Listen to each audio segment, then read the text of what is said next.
Right, welcome back. Just gone 8:15 here on Morning Live. Thanks for staying tuned.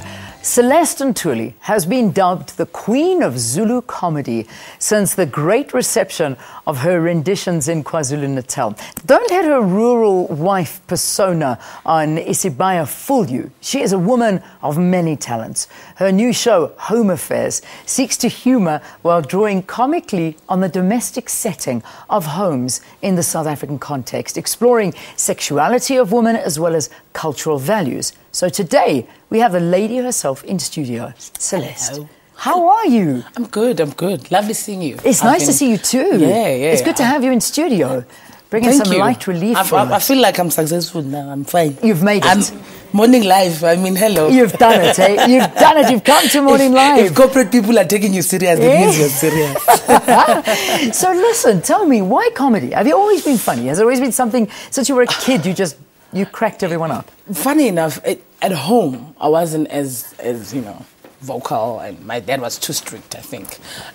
But when I got to school, like it was another story. That's where I went wild, and I one thing I knew, I love talking. Even the teachers knew, like, we're not going to bother. You write your name first, and then the rest that we're making noise because you are part of it. I love talking. And when I realized that I could do comedies, because when I saw it, the first time I saw a comedy show was a friend of mine who borrowed me Kings of Comedy from America. Yes. And I saw it, I'm like, wow.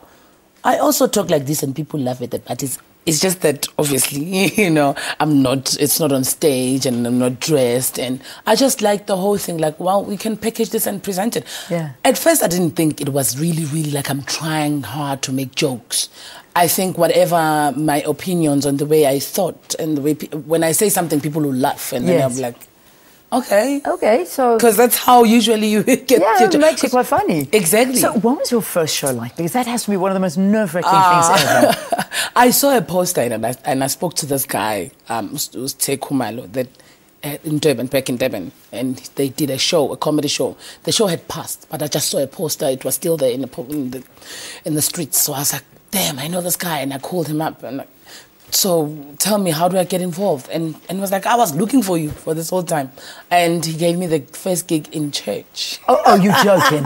A comedy show in church? I've heard it all now. Not those church where there's the cross and stuff. The new ones, the new age one with the marquee. With the marquee. Not the priest church, the pastor church. Oh, a pastor church. Yes. Oh, the suits, the bosses, the Armani there. Okay.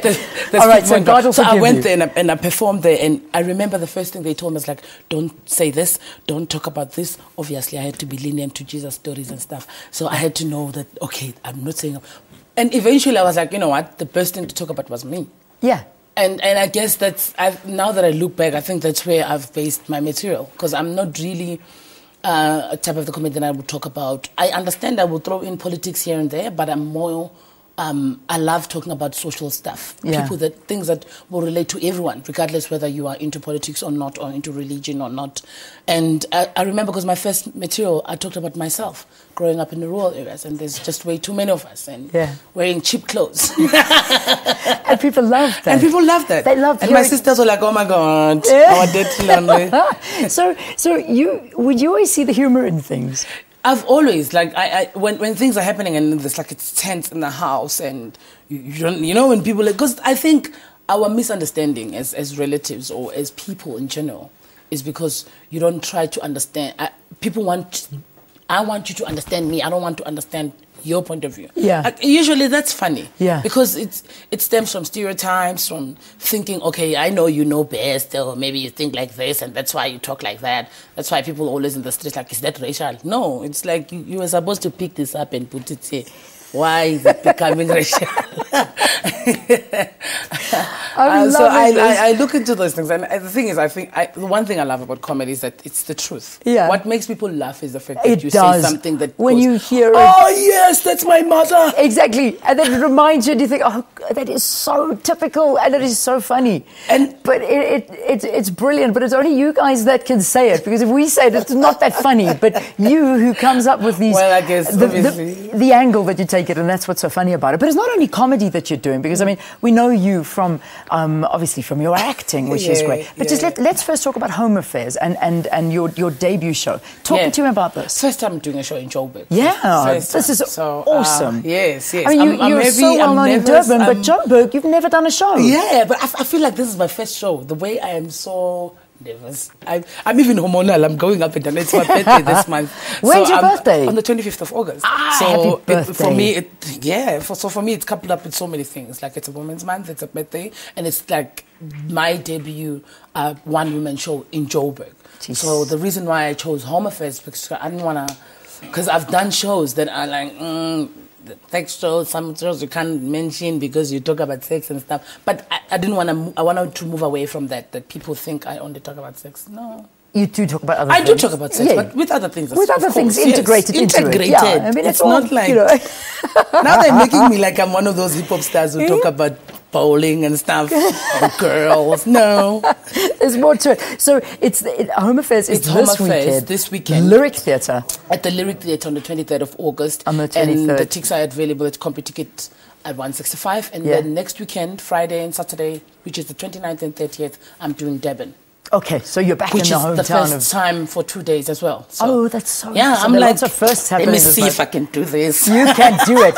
You can bring it. You can absolutely bring it. Yeah. But why have you waited so long for Josie? I think it's this whole transition from people. Like, most people look at me now, I'm sure, on TV going, she speaks English. Because everyone believed, because the Queen of Zulu comedy stuck with me, which I loved. I love my language. I love my vernac. But people were surprised every time and shocked when I see me on corporate gigs, like, she speaks English. I'm like, yeah, but I can't speak English. Yeah. With my 40 Rand education, it's fun. I think I've got nice propositions and adverts and what. So what made me take so long is just that I needed to make sure that I have enough fan base, like, because I perform at Parkers, which perform when I perform in English, and when I get here, some people...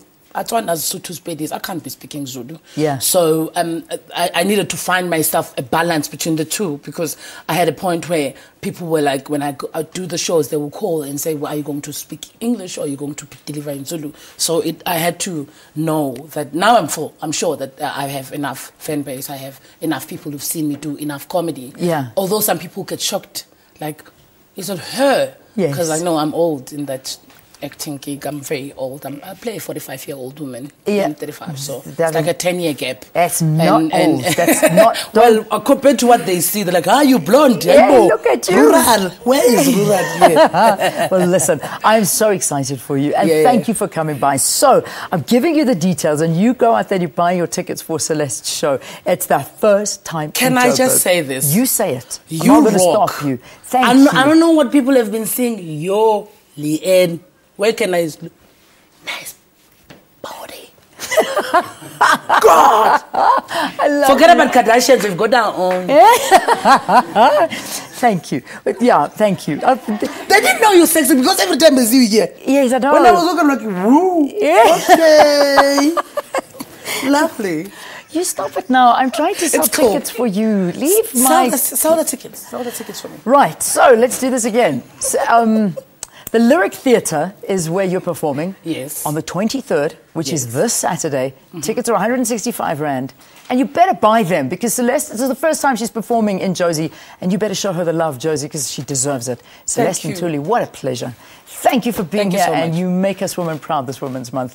Cool. All right, there you go. So, 25 minutes past 5. You have thrown me completely off. I was going to say it's 25 minutes past 5. It's 25 minutes past 8. Valen, please take over. Let's get some sports.